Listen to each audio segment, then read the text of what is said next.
Hey y'all, it's Dr. White back with week 5. Just to touch base, this week we are doing chapters 13 through 15 and focusing on the family systems theory, how family therapy is incorporated for addiction treatment, and then also focusing on culture. A couple of the videos that you'll watch this week are about gender and addiction.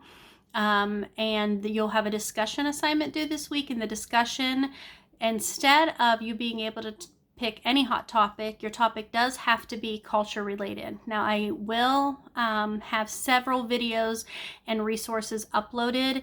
In the discussion component, there are 4 or 5 videos that you are required to watch prior to posting the discussion. And some of those, one of them's about ethnicity, talking about Indigenous people and addiction at Pine Ridge. One of them is about LGBT. One of them is about older adults. That's what I can remember off the top of my head.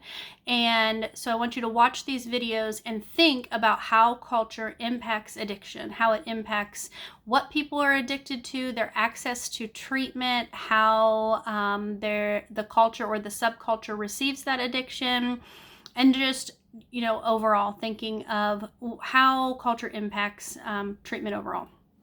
So with the chapters, you're going to focus on family therapy and the benefits of family therapy, and it's going to focus a lot on, there's several different types of family therapy, whether it's solution focused or I don't know, there's several of them that your book will discuss, and I have a couple handouts uploaded about family therapy.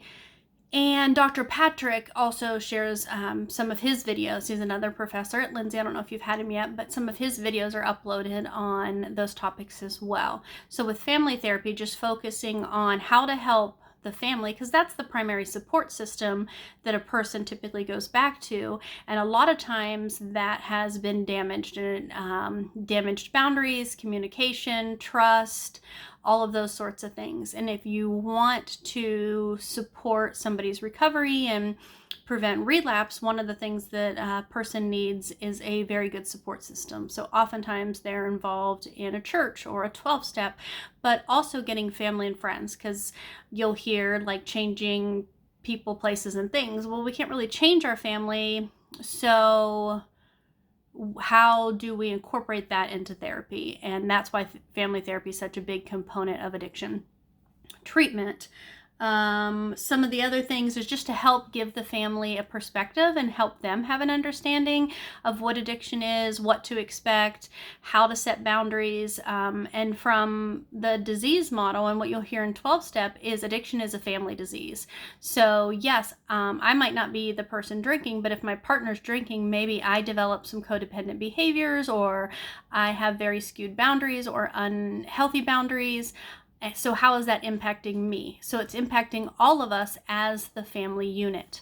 Now, some of the other things that we'll discuss as far as culture goes. So the other chapters, they're not due this week, but if you're going to pick a particular culture to talk about in the discussion, you might want to consider reading chapters 15 through 19, because each one of those chapters is about a different culture. So I want you to think about the barriers to treatment. I want you to look in your community and see how many beds are available for inpatient for female clients, for male clients. If you are a transgender client, how many beds are open and where do they put you? Do they put you on the assigned at birth or your transitioned gender? So thinking about those sort of things that could be barriers to treatment.